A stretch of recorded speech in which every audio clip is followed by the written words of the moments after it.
Okay, serious content warning on this sex crime stuff. But God's a rapist, right? Like, God is a rapist. By any definition of the word, and going within the bounds of the rules of the world that the Christian Bible sets up, God's still a fucking rapist. Mary was a virgin before, during, and after the pregnancy. Yes, you don't actually have to have sex with someone to rape them. You just take a syringe full of sperm, inject it into someone. That is rape, or at the very least, sexual assault. So I understand it was magic sperm implanted through the heavens or whatever. That's still fucking rape. And you may say she was a willing participant, as some passages point to. I would argue that's impossible on a number of levels. First of all, it was announced to her, right? She was not asked if she would like to have this kid. She was told that she would be having it and to be thankful, right? So that's just an announcement of rape, not really a consent. The other layer is, if you believe in the Immaculate Conception, she was born without original sin, specifically for the purpose of birthing Jesus.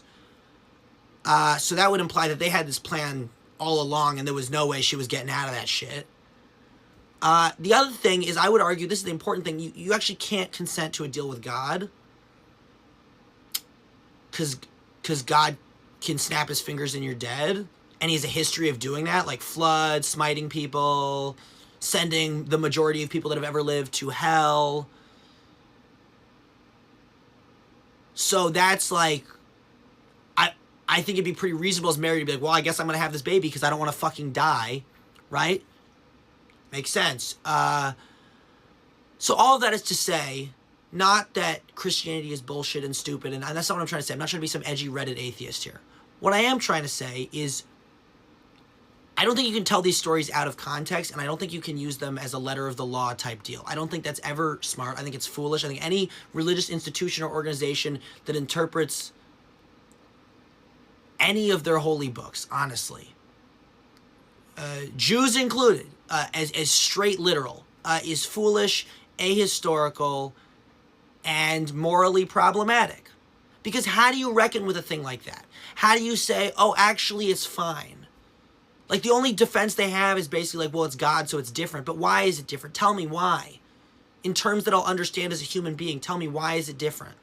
Because to me, that looks like God planted a baby in a woman, or birthed a woman, had a woman be born special so that he could implant a baby in her, making her entire life's purpose motherhood, which is already problematic, and then taking away her autonomy and her consent and all of that.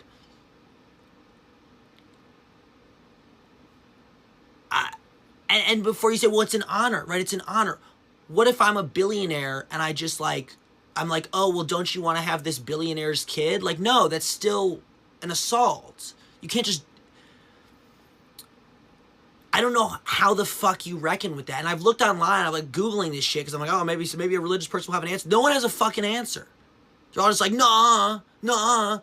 And so, again, that's not to mock people, but it is to say, like, that's why these things are not fucking literal, guys. Some of it may be, but you gotta, I mean, you can't.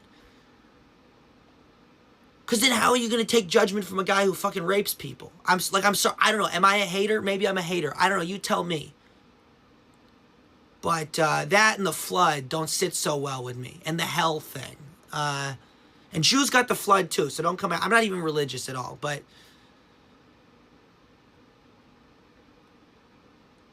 I just think you have to live in the real world. Sorry.